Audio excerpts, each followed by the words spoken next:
নমস্কার, চলে এসেছি আরও একটা নতুন ভিডিও নিয়ে। আমি মুনমুন। তো এই যে আমরা সেদিন যে গ্রামের বাড়িতে গিয়েছিলাম, তো জেঠুর বাড়ির থেকে আবার ঘুরে চলে এসেছি পিসির বাড়িতে। পিসির বাড়িতে এসে খাওয়া দাওয়া করে বেরিয়ে গিয়েছিলাম। তো ওখানে গিয়ে তো বললাম না, আসতে ইচ্ছা করে না, কিন্তু তো আসতে তো হবেই। অনেক রাত হয়ে যাচ্ছিলো, আর যেহেতু গাড়ি নিয়ে যাইনি আমরা, আমাদের এমনি অটোতেই আবার ফিরতে হবে, সেই জন্য তাড়াতাড়ি চলে এসেছিলাম। আর এদিকে এই যে মেয়ে আমাদের ওই গ্রামের বাড়িরই এক দিয়ে ঠাকুমা আর কি, ঠাকুমার সঙ্গে বসে গেছে।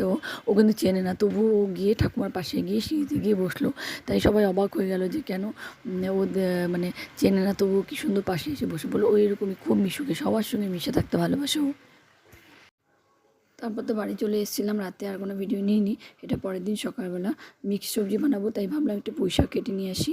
তো ওর বাবাকে বললাম, ওর বাবা বললো আমার সময় হবে না, তুমি যাও। পরে আমি গিয়ে কাটতে চলে গিয়েছিলাম। পুঁই শাকগুলো না বেশ মোটা মোটা ছিল, এখন খুব চিকন হয়ে গেছে। আসলে কদিন এত রোদ ছিল যে মানে জল টল ঠিক মতো পড়েনি গাছে, যার জন্য না পুঁই শাকগুলো খুব একটা ভালো না, শক্ত আর শক্ত হয়ে গেছে আর চিকনও হয়ে গেছে। মোটা মোটা পুঁই শাকগুলো আর নেই। যাই হোক, এই যে দুদিনে বৃষ্টি হলে হয়তো আবার ভালো হবে, নতুন করে আবার ডাল ছাড়বে। তো যাই হোক, এই পুঁই শাকটা বা পুঁই শাকের ডগাগুলো নিয়ে চলে গিয়েছিলাম আমি রান্না করার জন্য।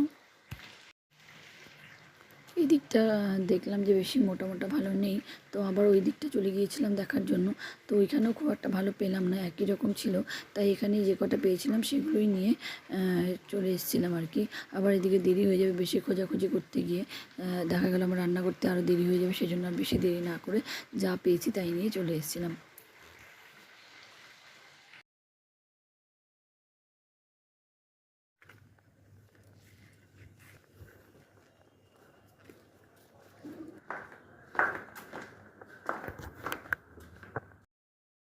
যাই হোক, রান্নাবান্না করে যতটা পেরেছি আর কি, সেই সময়ের মধ্যে রান্নাবান্না করে ওর বাবাকে দিয়ে দিয়েছিলাম। ওর বাবা চলে যাওয়ার পর আমি আবার করে নিয়েছিলাম পনিরটা অত সকালে হবে না, করতে একটু সময় লাগবে জন্য পরেই করেছিলাম। আর পনির খেতে ওর বাবা খুব একটা পছন্দ করে না, যার জন্য আমি পনিরটা পরে রান্না করেছিলাম। আর ও যেগুলো পছন্দ করে সেগুলো রান্না করে আগে দিয়ে দিয়েছিলাম।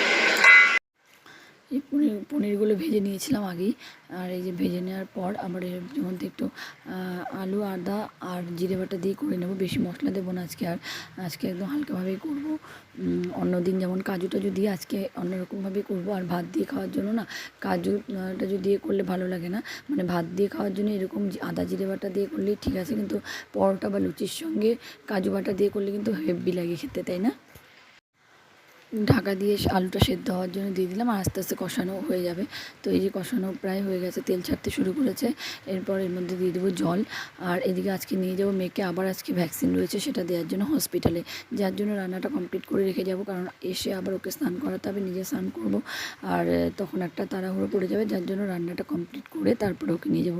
এই দুদিন যে ভ্যাকসিন দিয়েছিলাম তো ঠিকঠাকই ছিল, কিন্তু আজকে নিয়ে মানে যখন আমি ভিডিওটা ভয়েস দিচ্ছি তখন তো ওকে ইঞ্জেকশন দিয়ে নিয়ে চলে এসেছি, তো তাই বলতে পারছি আর কি। তো যখন ওই ভ্যাকসিন আজকে দিতে গিয়েছিলাম, তখন ও যা করেছে আজকে, মানে 3জন মিলে ধরে ওকে ইঞ্জেকশন দিতে হয়েছে আজকে। কিন্তু আগের দিন বেশ চুপচাপে বসেছিল, আগের দুদিন। আজকে ও বাড়ির থেকেই বলছিল আমি যাবো না ইঞ্জেকশন দিতে, আমি জামা কিনতে যাবো বাজারে, আমি আজকে ইঞ্জেকশন দিতে যাবো না। যাই হোক, কী করবো, দিতে হয়েছিল। আজকে এত মানে করছিল, আমি ভাবিনি ওকে আটকানোই, মানে চুপ করে রাখাই যাচ্ছিল না ইঞ্জেকশন দেওয়ার জন্য। তারপর একজন ভদ্রলোককে ডেকে নিয়ে আসা হলো ওকে ধরার জন্য। আর আমার কোলেও ছিল, আমি তো মানে ধরছিলাম, কিন্তু ও এত মানে গা ঝটকা দিচ্ছিলো যে ওকে মানে স্থির করা যাচ্ছিলো না। স্থির না করলে তো ওকে কিছুতে ইঞ্জেকশনটা ঠিকঠাক পুশ করা যাবে না। তো যাই হোক, দুটো হাতে ভালো ইঞ্জেকশনটা দেওয়া হয়েছে। আর কান্না, কী যে কান্না করেছে আজকে, পুরো হসপিটাল থেকে বাড়ি অবধি কাঁদতে কাঁদতে এসছে।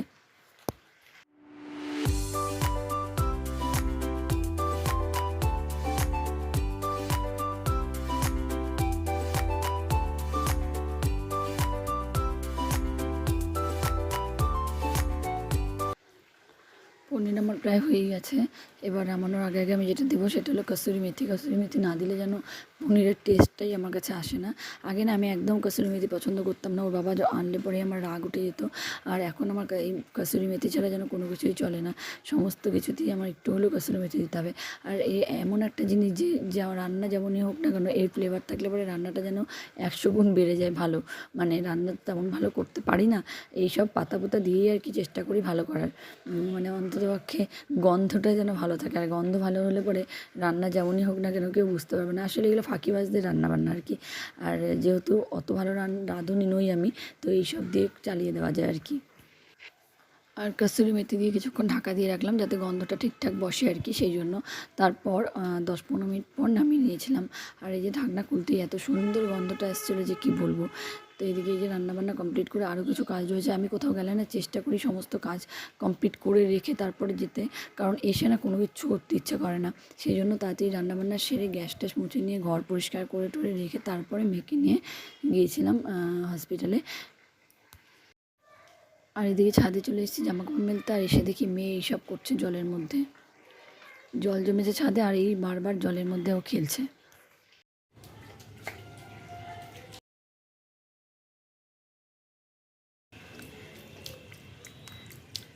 কি করছিস তুই এই জলগুলোর মধ্যে বাবা?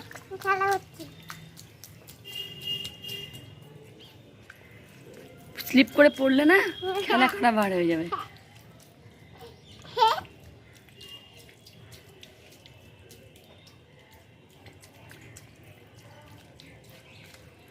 দাঁড়াতে খায় গায়ে টায়ে কি করছে, জামাটা একদম শেষ।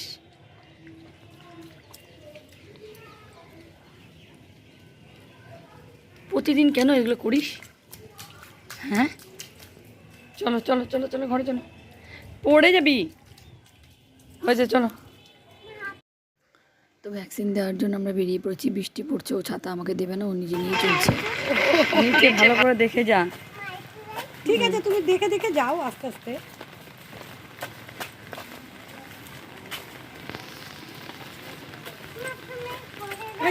দেখছিস তো কয়বার হয়ে গেল ফুচকা খাইতেছি। এরপর আর কোনো ভিডিও নিতে পারিনি, কারণ বাড়িতেও এসে এত কান্নাকাটি করছিল যে আর মানে ভিডিও করার কথা মাথার থেকে আউট হয়ে গিয়েছিল। তো বিকেলবেলা আমি ওকে বললো ম্যাগি খাবে, তাই ম্যাগি করে দিয়েছিলাম। আর এদিকে ওকে একটু দিদাবাড়িতে রেখে এসেছিলাম আর কি, আর ওর দিদাবাড়িতে আর কি। আর পরে আমি যখন আনতে গিয়েছি, গিয়ে দেখছি ও টিভিতে এরকম বোতল মিলিয়ে খেলাগুলো চলছে আর কি। ও টিভিতে দেখে ও এই বোতলগুলো দিয়ে খেলতে শুরু করে দিয়েছে। আর বোতলগুলো এক পাশ থেকে আরেক পাশ, আরেক পাশ থেকে আরেক পাশে এইসব করছে আর কি। তো যাই হোক, ভিডিওটা এখানে শেষ করছি। দেখা হচ্ছে অন্য আরও একটা ভিডিওতে। আপনারা সবাই ভালো থাকবেন, সুস্থ থাকবেন।